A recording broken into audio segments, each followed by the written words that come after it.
Está entrando no ar mais um episódio do Pode Ser Saudável, o seu podcast da Iniciativa Saudável. Aqui você encontra informações sobre tudo o que engloba o estilo de vida saudável. E no programa de hoje temos aqui essa enfermeira, professora, mestre em ciências da saúde e especialista na saúde da criança. Seja muito bem-vinda, Rosiane Carvalho. Obrigada. Aí você pega o leite e passa lá. E novamente, de novo, a minha musa da podosfera, idealizadora da Iniciativa Saudável, futura mamãe da Isabela e da Isadora, doutora Fernanda Castro. Aposto que você sabe mais mitos do que verdade sobre a amamentação. Com certeza, nesse bate-papo a gente vai desvendar inúmeros mitos. Eu sou o Felipe do Carmo, aumente o som, porque tem muito conteúdo novo chegando pra te mostrar que você pode ser saudável.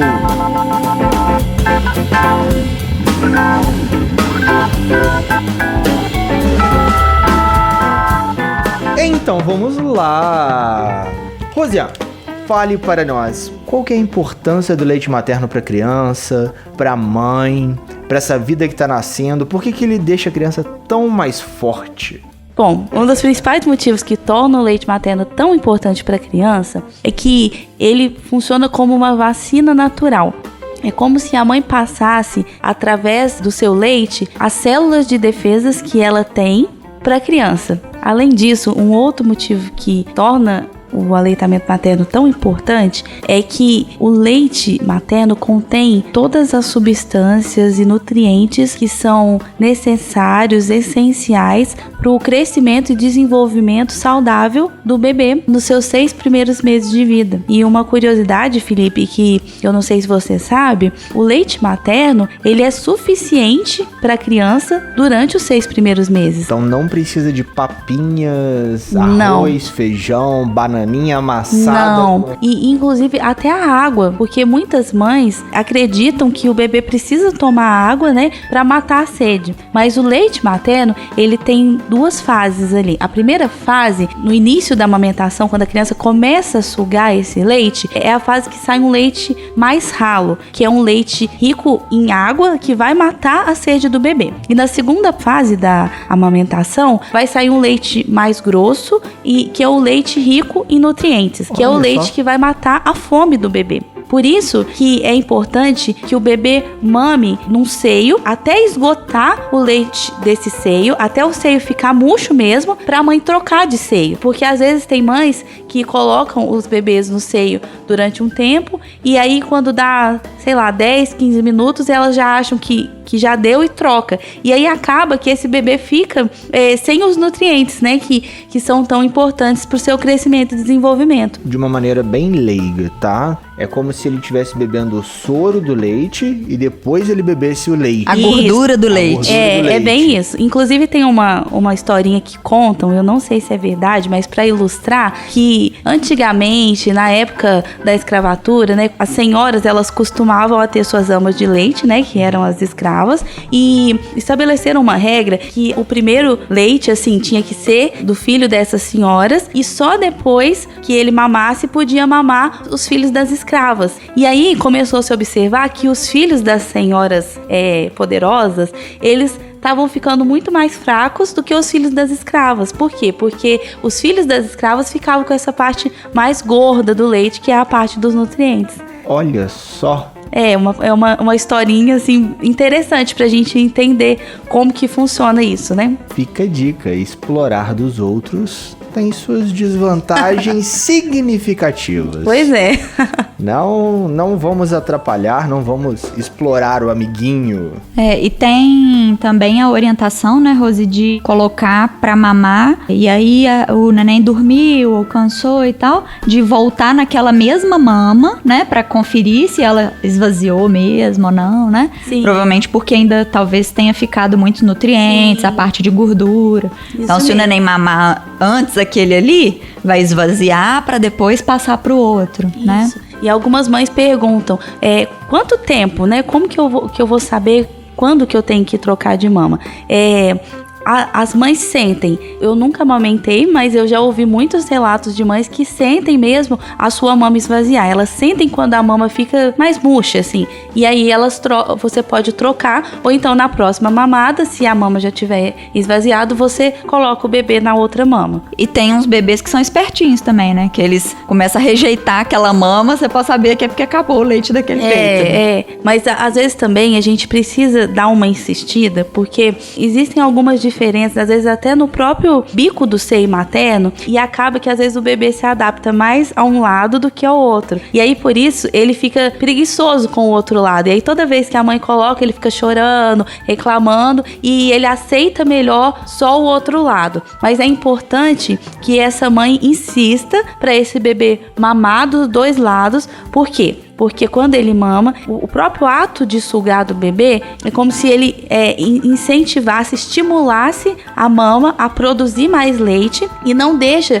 que o leite fique empedrado naquela mama, que é o que causa a famosa mastite, né? Que todas as mães têm medo, que é quando o peito inflama, empedra, que elas falam, e fica muito dolorido, pode dar às vezes até uma infecção. Então, assim, é muito importante que o bebê mame nas duas mamas justamente por isso, para garantir que elas vão estar sempre ali atuantes para não deixar acontecer isso. E se tiver acontecendo essa questão da seletividade, né, pela mama e tal, poderia retirar o leite dessa mama e dar de colherzinha ou de copinho pro bebê? Até pode, mas na minha opinião, se você insistir com o bebê e colocar ele ali na posição correta e dar, digamos assim, uma forçadinha, né? Claro que sem prejudicar o bebê, sem maltratar, mas assim, insistir, ele acaba pegando. Às vezes também, muitas mães têm preconceito com o bico de silicone, que é aquele bico que você compra na farmácia e você coloca em cima do seu bico, né? E ele faz um bico mais pontudo, assim, mais bicudo mesmo. Porque algumas mães têm o bico do seio invertido, às vezes o bico é muito pequeno e a criança não consegue abocanhar ali. Eu, particularmente, eu acho assim que a mãe ela deve insistir sim, tentar sem esses, digamos, coadjuvantes da amamentação, mas se ela não estiver conseguindo, eu não vejo problema. Eu acho que é muito melhor ela amamentar a criança com o bico de silicone do que ela partir para uma fórmula ou para um complemento porque ela não conseguiu amamentar. A gente falou que o bebê não precisa de nenhum complemento alimentar, né? Sim. Mas a mãe, nesse processo de amamentação, ela precisa de algum complemento alimentar ou de ter alguma dieta diferenciada? O principal é a mãe ter uma alimentação saudável, né? Comer verdura, legume, fruta, arroz, feijão, carne, tomar leite, né? O líquido é muito importante e o cálcio também, porque é um dos principais componentes do leite. Ingerir gorduras, de preferência gorduras de origem vegetal, né? Assim, gorduras boas, mas também ingerir as gorduras de origem animal. E uma curiosidade, Felipe, é que existem alguns mitos em relação à amamentação. Muitas mulheres falam que tomar suco de uva, tomar cerveja preta, que isso ajuda na produção do leite materno. Isso são mitos. O que vai ajudar a aumentar essa produção é o líquido. Seja ele em forma de suco, de água, né? Lembrando que as bebidas alcoólicas não são recomendadas durante o período de amamentação. Então fica aqui aquele alerta. O álcool não vai passar para o bebê, né? Mas não é recomendado, senhoras mamães, senhoras futuras mamães. Outra coisa que é interessante a gente lembrar é que tem algumas medicações, na verdade a maioria delas, que são contraindicadas para quando a mulher está amamentando, não só por poder passar a medicação pelo leite para o bebê, mas também porque algumas até desestimulam a produção de leite. Então a gente tem que tomar cuidado mesmo, né? Assim, eu como médica, né, tenho que tomar cuidado ao prescrever uma medicação para uma mãe que está amamentando, para também não atrapalhar esse processo. E as mães precisam tomar cuidado de sempre conversar com o seu médico antes de tomar qualquer tipo de medicação, né? Confirmar se esse medicamento é indicado ou contraindicado e não fazer nada sem consultar o profissional. E já que a gente tá falando de mamães agora, né? A gente entrou num papo aqui mais maternal. A amamentação traz algum benefício para a mulher, para a mamãe ou para essa relação de futura mamãe com o bebê? A amamentação, ela vai trazer, assim, vários benefícios, inúmeros, né? Mas eu queria ressaltar 2 deles. O primeiro, que é tanto para a mãe quanto para o bebê, é que a amamentação, existem estudos já que comprovam que a amamentação aumenta, facilita a criação do vínculo entre a mãe e o bebê, né? Não é apenas um momento de simplesmente alimentar a criança. É um momento em que a mãe e a criança, elas trocam olhares, elas trocam carícias, tem um momento do toque. Então, estudos que acompanharam crianças que foram amamentadas mostram que essas crianças, elas tiveram um melhor desempenho em alguns aspectos, principalmente emocionais, durante a sua vida adolescente ou adulta. E mostra que essas crianças, elas se sentem muito mais protegidas enquanto elas são amamentadas pelas mães. Agora, um benefício particular para a mãe é que amamentar ajuda a emagrecer. Olha só! O ato de amamentar, ele estimula, né, produz alguns hormônios que vão ajudar o útero, digamos assim, voltar para o lugar, né? Porque ele estava um pouco dilatado, né? Então ele vai começar a diminuir e voltar ao tamanho normal dele. E além disso, vai produzir outros hormônios que vão ajudar essa mãe na perda de peso mesmo, a conseguir voltar ao seu peso normal, que é uma coisa que a maioria das mulheres preza muito, né, por isso. Isso me fez lembrar até uma conhecida nossa, né, amor, que ela tava acima do peso quando engravidou, tava bem acima do peso quando engravidou, e no processo de amamentação ela deu aquela emagrecida que todo mundo até... Que ela nunca tinha conseguido com nenhuma outra forma, digamos assim, né? Exatamente. Só que, ao mesmo tempo, quando ela parou de amamentar, ela ganhou o peso todo de novo, né? Então, assim, para conseguir manter o peso, ela tem que manter uma vida ativa, uma vida saudável, né? Então, é uma forma aí de ajudar, mas também não é a resolução dos problemas da vida, né? E você acabou de tocar num ponto que seria a próxima pergunta. Quando que a mãe deve retirar o leite materno? Essa é uma grande curiosidade, assim, é uma questão um pouco polêmica. A primeira coisa que as mães precisam entender é que essa criança, ela precisa mamar durante os primeiros 6 meses, apenas o leite materno, né? E a partir desses 6 meses, a amamentação, o aleitamento materno, ele não deve ser interrompido, mas sim complementado. Então, a partir dos 6 meses, a mãe, ela deve procurar uma pediatra ou uma enfermeira que possa orientá-la com relação a essa complementação. E aí é quando ela vai começar a introduzir, por exemplo, as frutas, papinhas de legumes e até chegar mesmo numa alimentação mais sólida para essa criança. Não existe, assim, um consenso de quando a mãe deve interromper de fato esse aleitamento materno. Mas eu acho que isso é muito pessoal, assim, individual. É muito individual, sim, né? De criança para criança, de mãe para mãe. Sim, eu acho assim, também a gente não deve ser tão extremista, assim, a ponto... Eu vejo mães que às vezes amamentam suas crianças até 4, 5, 6 anos. Eu acho que não tem necessidade de amamentar até uma idade, assim, tão avançada, né? Mas também acho que não tem que ser interrompido com 1 ano e meio. Não tem uma regra, né? Cada mãe vai ter a sua relação com o seu bebê, as suas condições, as suas necessidades. E eu só queria aproveitar, Felipe, já que a gente está falando sobre interromper a amamentação, e falar de um assunto que é a questão do final da licença maternidade e o retorno para o trabalho,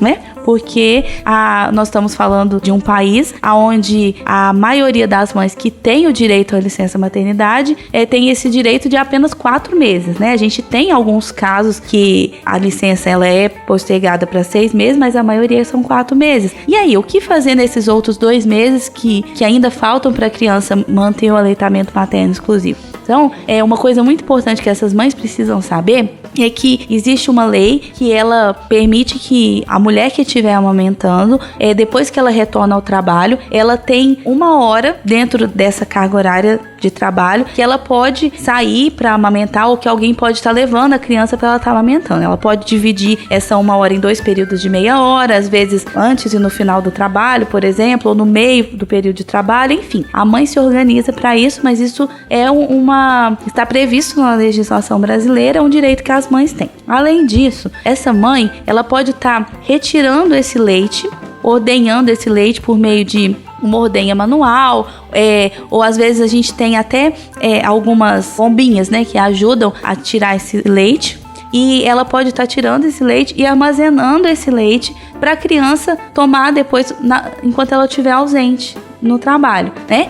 Esse leite, aí ela pode escolher se ela vai dar o leite no copinho ou se ela vai colocar na mamadeira, né? A gente não recomenda muito a mamadeira porque ela pode confundir a criança, mas principalmente essa confusão acontece principalmente nos primeiros dias de vida da criança, primeiros meses, né? Eu acredito que quando a criança já tá nos 4 meses, não tem mais esse perigo de confusão do bico, né? Porque o bico de silicone da mamadeira é muito mais fácil, digamos assim, de mamar do que o bico do seio da mãe, né? Então por isso essa confusão. E como deve ser feito esse armazenamento desse leite?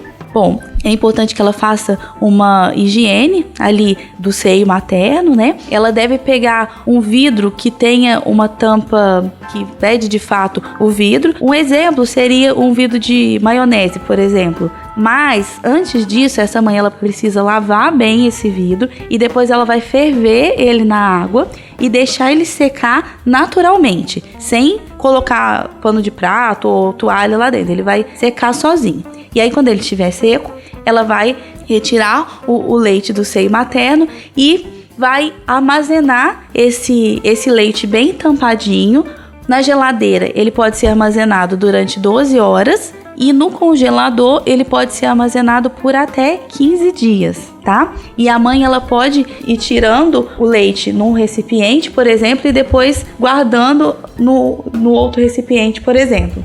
E vai congelando ou guardando na geladeira. Agora, como é que essa mãe vai fazer para tirar esse leite, né, congelado ou gelado e dar para a criança? É recomendado que o leite ele não seja aquecido no micro-ondas, nem direto no fogo, porque ele pode perder algumas das suas propriedades. Então, a gente recomenda que a mãe aqueça esse leite no banho-maria, de preferência com a água quente já desligada, e vá aquecendo ali e dê para a criança. E aí o leite que sobrar dessa mamada, ele deve ser descartado, né? O leite que sobrar na mamadeira ou no copinho deve ser descartado e o outro leite que estava ali armazenado, ele pode continuar sendo dado durante esse tempo de validade. E é importante também que assim que a mãe tirar o leite e guardar ele no frasco, ela deve identificar o frasco com a data, né, e o horário que ela tirou para ela conseguir acompanhar essa validade. A mãe ter esse controle, né, do leite para saber se o leite está fresquinho para o filho. Isso,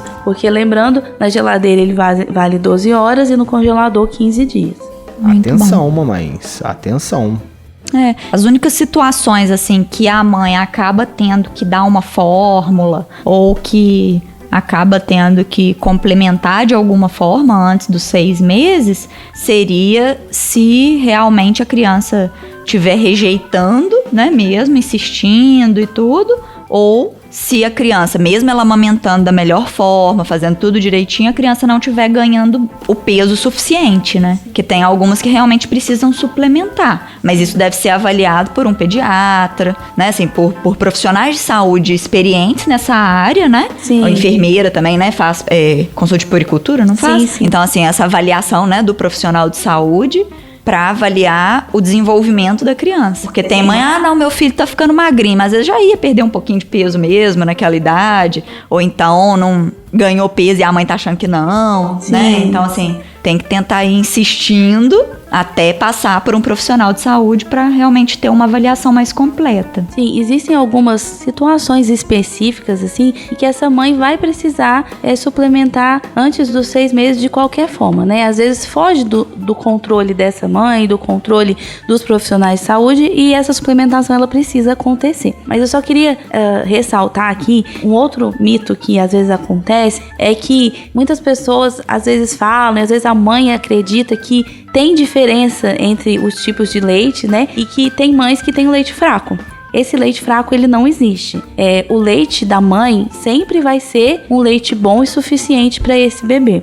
Quando acontece a necessidade de suplementação, são outras situações específicas, aí vai depender do metabolismo dessa mãe, do bebê, e são coisas mais complexas que não dá pra gente detalhar aqui, mas não existe leite fraco. Então eu acho que assim, a partir do momento que a mãe acreditar nisso, que o leite dela é forte e é suficiente para esse bebê, vai ser mais fácil para ela ficar mais engajada e mais determinada, conseguir e manter essa amamentação. Sim, porque falam que que dói bastante, né? Principalmente no início, se acontecer rachaduras, principalmente, né? Sim, não é fácil. Quando a gente se torna mãe, a gente já se torna uma guerreira, né? Porque a partir do momento que você começa a gerar um filho, você já se torna uma mulher muito guerreira e vitoriosa. E eu acho que cada fase do processo de maternidade é uma fase de luta e de vitória. E a amamentação é uma dessas fases, que a mãe precisa lutar mesmo, estar determinada e não ceder nos primeiros momentos porque não deu certo. Uma coisa muito importante é que se elas não estão conseguindo amamentar os seus filhos adequadamente, elas estão tendo qualquer dificuldade, elas precisam procurar um profissional de saúde, uma enfermeira consultora de amamentação, ou se ela for no próprio PSF e pedir ajuda para a enfermeira lá, eu tenho certeza que ela vai conseguir ter um sucesso maior nesse período. Então peçam ajuda, não tenham vergonha, não tenham medo e peçam ajuda para a pessoa certa, né? Porque às vezes a gente pede ajuda uma vizinha. Às vezes até a mãe, a avó tem muita boa vontade, mas às vezes elas não têm tem experiência, mas não tem o conhecimento técnico científico para estar orientando essa mãe e às vezes por isso ela fica frustrada e desanima. Às vezes até pode prejudicar o bebê ou ela mesma, né? Sem querer. Sim, porque acaba que é uma fase muito tensa, assim. Igual a Fernanda falou. Às vezes o bebê tenta, aí ele não consegue, ele desespera e chora, e grita muito. E aí o seio da mãe já tá doendo. E às vezes já tá ferido, porque o bebê sugou do jeito errado ali e acabou provocando uma rachadura, que é o que a gente chama de fissura mamária, né? E aí acaba que fica muito estressante pra essa mãe. E aí ela tá com os hormônios, assim, à flor da pele, literalmente, né? Então, ela precisa de um apoio, ela precisa de um suporte, de alguém que entenda isso e que possa abraçar ela e ter paciência, ter sabedoria para poder ajudar ela nesse momento. Fica aqui aquela ressalva, né? Profissionais de saúde, pessoal, estudaram para isso. Os bons profissionais de saúde podem te orientar. Ou te indicar alguém, né, que vai poder Sim. te orientar da melhor forma. Na cadeia acadêmica, na cadeia hierárquica de saúde, a sua vizinha e a sua mãe, se não são profissionais de saúde, não estudaram mais do que enfermeiros, nutricionistas, médicos. Então, assim, poxa, deem aquela atenção aos profissionais de saúde, aos bons profissionais de saúde, aqueles que não são charlatões. Pesquisem nos conselhos para ver se eles estão registrados no conselho, se eles têm certificações adequadas, se eles realmente estão falando a verdade sobre aquilo que eles estudaram, para não botar o seu maior patrimônio, que vai ser seu filho ou sua filha, na mão de um charlatão. E só pegando o gancho das fissuras mamilares que nós acabamos de falar, esse é um dos maiores medos que as mães têm, né? Porque realmente dói muito, é muito incômodo e isso dificulta muito o processo de amamentação. E muitas mães perguntam, nossa, o que eu faço para evitar que eu tenha essas fissuras? Como que eu posso impedir? Tem alguma coisa que eu posso fazer durante o período de gestação para já preparar o meu corpo para isso? E a resposta é, não tem uma fórmula mágica, assim. Durante a gestação, você precisa cuidar de você, da sua saúde, se alimentar bem. Uma contraindicação é a questão dos hidratantes corporais. A gente não indica que as mães passem hidratantes corporais na região das mamas, do mamilo, porque eles vão afinar a pele do mamilo e isso pode predispor às rachaduras, né? Facilitar. Outra questão também é que quando a criança já estiver mamando, na hora que a criança estiver sugando e a mãe quiser tirar a criança do peito, interromper essa amamentação, é importante que a mãe não tire a criança de uma vez, a boca da criança de uma vez, senão isso vai criar uma pressão negativa ali e pode ajudar a causar uma fissura também. Então, como que a gente recomenda? Que a mãe pegue o seu dedo mindinho e coloque no canto da boca da criança, como se fosse assim, enganar a criança para trocar o mamilo pelo seio. E aí, aos poucos, ela vai tirando essa pressão e aí ela consegue... Troca o dedo. Exatamente. Aí ela consegue desprender a boca da criança sem lesionar. E aí também, uma outra recomendação é que depois de cada mamada, que a mãe pegue o próprio leite materno e espalhe ele ali em volta do mamilo, que isso ajuda a hidratar também, a evitar fissuras, ou até quando elas já estão instaladas, isso ajuda a cicatrizar mais rápido.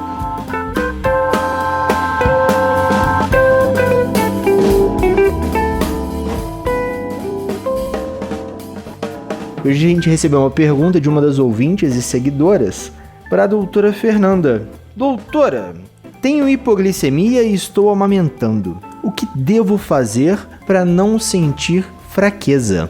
Silmara Ardoim. Então, da mesma forma como as pessoas que não estão amamentando, né? Pra gente tratar uma hipoglicemia, a gente tem que se alimentar de forma mais frequente e comer pequenas quantidades e evitar os carboidratos simples, que são açúcares, farinha branca, arroz puro. Então, os carboidratos simples puros devem ser evitados, porque eles vão ser absorvidos muito rápido e vão piorar a hipoglicemia. Então, tem que tentar preferir os alimentos integrais, ou se for comer algum carboidrato simples, né, tipo pão, macarrão, arroz, bolacha, ou o próprio açúcar, né, doce, alguma coisa assim, não comer só o carboidrato. Colocar uma proteína junto, ou alguma gordura boa junto. Então, por exemplo, se vai comer um pão, coloca um ovo ou uma carne, ou toma um leite junto. Ou então, por exemplo,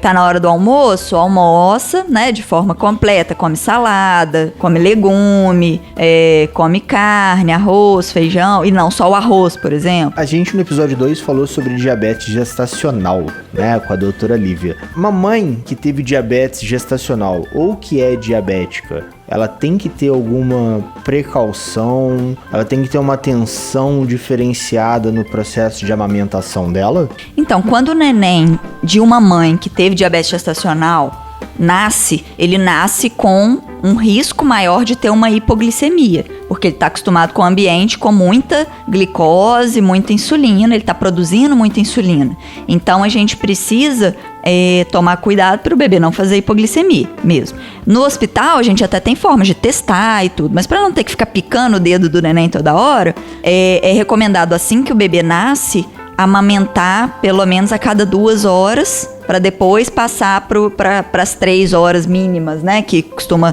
orientar de amamentar recém-nascido, justamente para o bebê não ter uma hipoglicemia, não cair demais a glicose, o açúcar do sangue do bebê, e ele estar dormindo por isso. É lógico, não é para criar uma neura de ficar acordando o neném toda hora. Mas um recém-nascido que tem esse risco, né, da mãe, esse risco aumentado, a hipoglicemia, que é da mãe ter tido diabetes gestacional, nos primeiros dias de vida, o diferencial que tem que se fazer é isso. Ô Felipe, só lembrando que a doutora Fernanda falou sobre o intervalo mínimo entre as amamentações, essa é uma dúvida que as mães têm também. De quanto em quanto tempo que eu devo amamentar o meu bebê? E a resposta é que o aleitamento materno, ele deve ser em livre demanda. O que é isso? Quem decide a hora de mamar é o bebê. Então, a hora que ele quiser, ele mama, o tempo que ele quiser, e ele é que manda no jogo e pronto. Tem que ser assim. É claro que a gente tem que tomar o cuidado de não deixar que o bebê fique mais de 3 horas sem amamentar, para que não ocorra esses casos de hipoglicemia, como a doutora Fernanda falou. Mas não precisa ter um horário regradinho, assim. A criança vai chorar quando ela sentir fome e você coloca ela no peito e deixa até a hora que ela cansar e não aguentar mais e ficar satisfeita. Principalmente nos primeiros meses, né? Normalmente depois a própria criança consegue, algumas crianças, né, conseguem estabelecer um período de tempo que vai mamar, às vezes mama mais durante o dia, menos durante a noite, porque também o leite passa a sustentar ela mais, porque ela fica mais fortinha, consegue mamar mais tempo, não cansa tanto, né? Então ela consegue mamar o suficiente para nutrir ela por várias horas, né? Mas assim, no início, né, quando o bebê tá muito pequenininho, tem que realmente amamentar, né, mais vezes. Da mãe que é diabética DM1 ou LADA, ela tem algum asterisco, como disse a doutora Lívia? Alguma estrelinha? Estrelinha. A gente tem que ficar atenta, tanto em quem tem hipoglicemia, quanto em quem tem diabetes de qualquer tipo, com as hipoglicemias, realmente. Porque como o bebê tá sugando ali, né, o líquido e os nutrientes da mãe, ela tem que estar bem nutrida para conseguir nutrir esse bebê. Se ela tá com uma glicemia baixa, então ela tem pouca reserva de glicose no sangue, e o bebê tá puxando ali, ou seja, tá estimulando em formar mais leite, pode piorar o risco dela, aumentar o risco dela fazer uma hipoglicemia. Então ela tem que estar se alimentando regularmente, se for o caso, né, de uma diabética tipo 1 ou outros tipos autoimune, ou uma diabética tipo 2 que já usa insulina, tem que estar sempre monitorando a glicemia. E quem, fora a insulina, né, usa alguma outra medicação ou não usa insulina, usa só comprimido, tem que verificar também com o profissional de saúde qual medicação que pode ser usada durante a amamentação. Entendi. Então fica aí aquela estrelinha para os nossos amigos e ouvintes com DM1 ou outros tipos de diabetes. Consultem seus médicos ou as suas enfermeiras sobre a sua medicação. Estamos chegando ao final de mais um episódio do Pode Ser Saudável. E no programa de hoje tivemos essas duas futuras mamães trocando altas ideias nesse papo super saudável aqui sobre amamentação. Acho que foi bem nutritivo o papo de hoje para os futuros bebês, muito informativo para as futuras mamães ou para as mamães. Novamente, seja muito bem-vinda, Rosiane. Que seja o primeiro papo saudável de muitos papos. Seja sempre muito bem-vinda. Muito obrigada. Minha musa da podosfera, eu não preciso nem dizer que seja sempre muito bem-vinda, porque... já faço parte desse podcast. E a minha mensagem final é sempre aquela velha máxima. Sigam as nossas redes sociais, Instagram, Facebook, iniciativasaudável.com. Compartilhem e escutem todos os nossos episódios. Quando você tá lavando aquela louça, quando você tá viajando, você e sua família, ou viajando a trabalho, liga o podcast. Você tá caminhando, que é uma atividade física maneira, você tá na esteira, você tá na bicicleta, você tá na academia. Ao invés de ficar naquele playlist repetitivo que você já sabe de qual é salteado, liga aquele podcast que vai ser muito mais saudável. E lembre-se sempre, você também pode ser saudável. Aquele abraço!